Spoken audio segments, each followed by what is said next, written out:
Hello everyone. Thank you very much for inviting me to give a talk at this Kenya Psychiatric Association meeting on the impact of COVID-19 on mental health. First, I'd like to introduce myself to you. My name is Thornicroft and I am Professor of Community Psychiatry at King's College London. In the plan of this meeting, I would like to tackle three issues. Firstly, briefly, the global context of mental health. Secondly, the mental health impacts, direct and indirect, of COVID-19. And thirdly, some of our required actions. First of all, the wider context. And I'm going to talk about two particular gaps or treatment gaps. First, in relation to the quantity of treatment and care provided. Here we can see data from the World Mental Health Surveys looking at how far people with three particular conditions, depression, anxiety and substance use disorder, actually receive treatment. In the dark blue columns you can see high income countries, and in the light blue columns low and middle income countries. And the overall picture is clear. Between 10 and 20% of people with these conditions in the rich countries of the world do get treatment, and perhaps 1, 2, 3 or 4% of people of these conditions get treatment in the low income countries. So the bigger picture is that we manage not to treat the large majority of people with mental illness in every country in the world.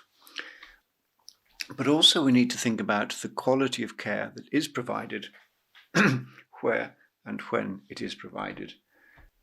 This is an example from one country in my own region in Europe, and this is the sort of exercise area of a large psychiatric hospital.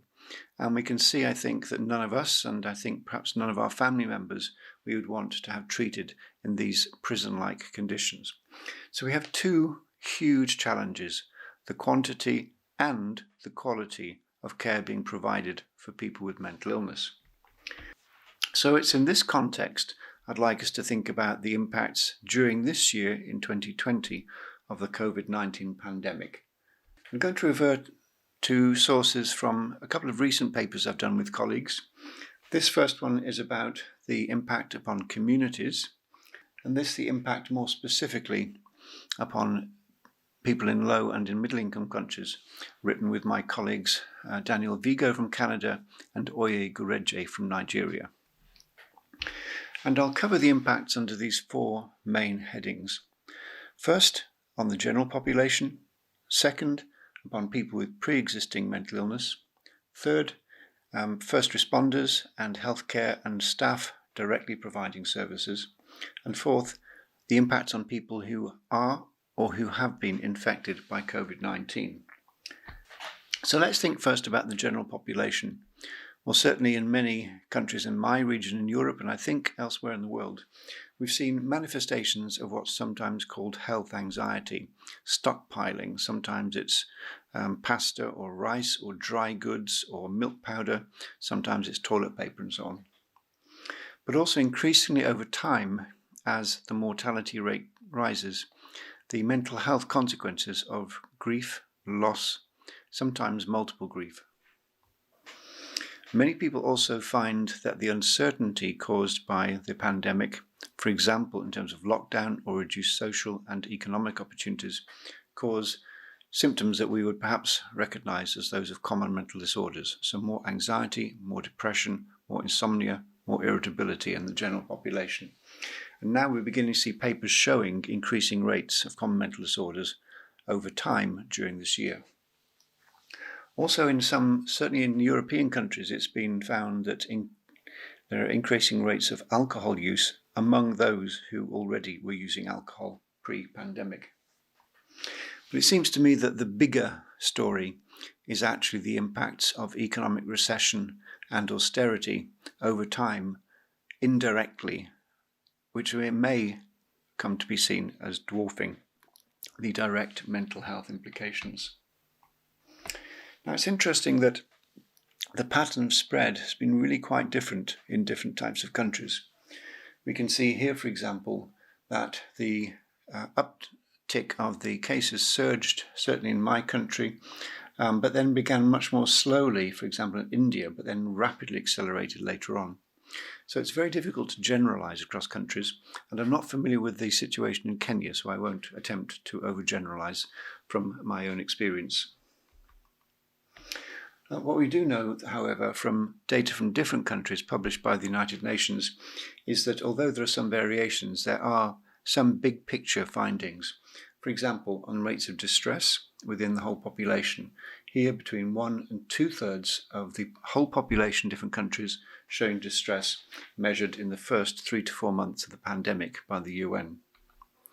Secondly, with respect to young people, also important changes in their experience. And these again from different countries, Italy and Spain, some of the earliest countries to have severe effects, looking at the impact on children, and remarkably 3/4 reported difficulty in concentrating, remembering that these schools were by then closed, and so this is perhaps an implication both of the generalized anxiety of uncertainty, but also the conditions of being away from school. So I mentioned that we're seeing data beginning to emerge now of rates increasing over time during the last 6 to 8 months. This is one example published just a few weeks ago in BMJ Open, looking at data from the UK, where they found increasing rates of common mental disorders, especially in young people, women, and people positive for COVID-19. Interestingly, in this study, a population-based study, they didn't find increasing rates of common mental disorders in older adults. And this is I think, my main concern at the moment, which is if we will see in the next few years increasing rates of suicide because of the economic impacts of this pandemic. We can see here data from my own country, which shows that it's men much more likely to complete suicide or die by suicide than women. And I know from working with your colleague Mary Britta from Kenya recently, that also there's a very great concern about male suicide rates in Kenya at the moment. So it seems to be that it's people who become unemployed, also those in insecure employment, and those who fear that they may lose their jobs or their livelihoods, who seem to be one of the risk groups of developing death by suicide during a period of economic difficulty. And indeed, the suicide experts Stuckler and Basu said, "Recessions can hurt, but austerity kills." And the second main heading is the impact of COVID on people with pre-existing mental illness, i.e. before the start of the pandemic. And here we can see a number of issues. Firstly, because of the increased rates of physical comorbidities among people with severe mental illness, it therefore follows that such people are themselves at higher risk of having a severe infection and poor or worse outcomes if they do become infected. They're also at risk of being neglected, whether through neglect or social isolation or lack of support. And we have evidence now accumulating from many countries that mental health services are decommissioned or asset stripped as healthcare are moved rapidly into COVID response. So we may see fewer, for example, hospital beds, outpatient clinics, or staff working in mental health care facilities. Added to which may be interruptions or even greater interruptions to the logistical supply chains for medication for people needing ongoing psychoactive medications. What about the carers, about staff? Thinking not just of healthcare staff, but also those providing social care and support and other essential supplies, such as people in grocery shops or drivers supplying food and other essential supplies. Well, we also see data emerging in many countries that there is a high rate of burnout and common mental disorders in these groups, including post-traumatic stress disorder, where they have been working in very difficult conditions for long periods, often without much break or without holidays. There's also this concept called moral hazard, which means the discomfort and the mental stress of having to make decisions for which one is unprepared or untrained. For example, which groups to prioritize to get access to oxygen or intensive care or ventilators or other scarce resource. And because of the relative lack of these specialist facilities to aim to prolong life in people most severely affected by COVID, some of these stresses may be all the greater in low and in middle income countries. What then about the effects on the mental health of people who are infected or who have been infected? Well, we're just beginning to see now develop this concept of long or long-term COVID, including months, perhaps longer, of fatigue, disorientation, mild symptoms of distress and delirium in some cases. And more generally, it's true that there seems to be higher rates of anxiety and depression and OCD, including people who've been ventilated or temporarily put into induced comas, who then have disorientation as they may come around and recover. There's also, because of the polymorphous nature of the virus, other system implications, for example, renal damage, hepatic damage, brain damage and cardiac damage, which can have impacts upon mental health. Where there are people in isolation or in quarantine or deaths in the family, then people may also have reduced networks for social support just at the time when these are most needed.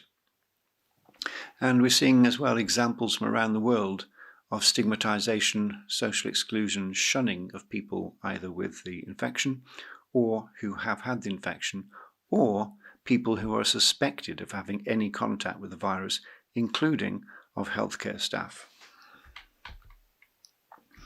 This is an example from Spain. The woman's holding up a sign. She's being treated in a socially excluding way by people in Spain because she's Chinese, and she's holding up a sign saying, "I do not have coronavirus." We can see here a literal stamp or stigma of a person in India who has been home quarantine, so it's quite clear if they should be outside the house or not. And we've also seen claims that COVID has been described as the China virus and so on, grossly stigmatizing against specific ethnic groups. So in the last part of this talk, I want to say a little bit about what we might want to do positively to reduce the mental health impacts. And we've seen in some countries, including my own, opinion leaders, influencers, whatever we might say, taking a strong view about supporting people who have mental health problems, sometimes called the invisible epidemic, because the physical problems are much more clearly recognized. And I think we've seen a helpful intervention as well from the United Nations, including the World Health Organization. And here's Antonio Gutierrez, who is the Secretary General of the United Nations, launching a new report. Now, one has to be rather cautious here because some of the measures designed to reduce the impact, including reduce the mental health impact of the pandemic, may be difficult or even much more difficult in low and middle income countries. So, for example, if one is living in an informal settlement or a slum, then the idea of maintaining a metre or 2 metre social distancing may be simply impossible. But also, the idea that you might take a week or two in isolation or quarantine away from work, again, is essentially impossible in a subsistence economy where people may need to work day by day to be able to survive. So one's got to adapt these general rules very specifically to the particular context. The most helpful document, I think, coming from the United Nations is one published in May called COVID-19 and the Need for Action on Mental Health. You can see here the 3 main headings. Apply a whole-of-society approach. Secondly, ensure widespread availability of emergency mental health and psychosocial support. And 3, support recovery. So I'll say a little bit about each of these before we finish. First then, a whole-of-society approach. It means that a national COVID response or recovery plan must include mental as well as physical health components. It needs to think about some of the implications of lockdown where that happens, for example, rates of domestic violence and mitigation and support in relation to that. But also ways to communicate clear, understandable messages to the whole population that do not cause confusion or anxiety and which are easily understandable as the population or segments are asked to take quite exceptional measures such as lockdown. Number 2, availability of emergency mental health and psychosocial support. We know from other emergencies, for example, the tsunami in Aceh and so on, that most of the population who have distress in a crisis, whether it be man-made or not, will show resilience and recover within the year with normal social and community supports. So one shouldn't rush in too quickly to do emergency debriefing and so on. On the other hand, those who have symptoms, for example, of PTSD, a year after the event or the trauma, certainly may need psychosocial support being delivered, quite often by lay or perhaps non-governmental organisations, to provide the help required, including a clear focus upon the human rights of people, in this case, perhaps people with severe mental illness, then also hard affected by the implications of the COVID pandemic. And it's a question of inclusion, not exclusion, very much in line with the requirements of the Sustainable Development Goals. And then we come on to the longer term looking forward. And the key concept here is that which has been developed by WHO and by United Nations of building back better. So what does it mean, build back better? Well, it means thinking not just about the short-term response and what can one do in the crisis, but can one change the pattern or the shape of the service, learning from what's happened during the crisis, so that the service later is actually better than it was before the crisis.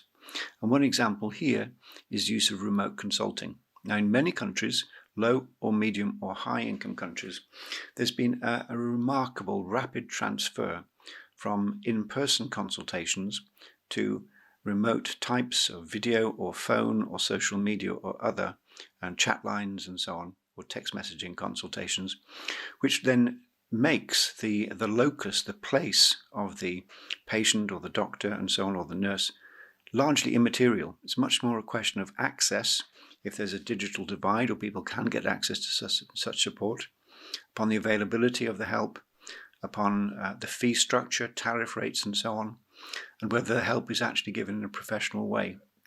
And for many purposes, remote consulting is appearing to be quite a good substitute for many clinical functions. Not all, not for crisis assessment, not for initial assessments of patients in many cases, but this opens up a huge opportunity for scaling up services for people, especially in remote and rural areas, which we weren't using before the pandemic. So if you'd like to know more about these so-called system or systemic implications, this is a paper that just come out a few weeks ago, published in the International Journal of Mental Health Systems, talking about involving a wider range of supports, including not-for-profit, informal and social and community and school groups and so on, outside of the formal health sector to give the support necessary, especially for vulnerable groups, those isolated, those bereaved, those lonely, and so on. And for more information about the bigger picture, about a vision of the future of mental health care in low and in middle and in high income countries, then this Lancet Commission on Global Mental Health and Sustainable Development is one that you may find interesting and useful. So to summarize, in this talk I want to say a little bit about the context, about the qualitative and quantitative mental health gap that we all face in every country in the world. Secondly, about some of the impacts in these four categories that we've gone through, the impacts of COVID-19 in relation to mental health, and then some of the required action, especially highlighting this United Nations report. It's been described as the hidden COVID crisis because so far we haven't heard nearly enough about the mental health implications, about the mental health impacts of the pandemic.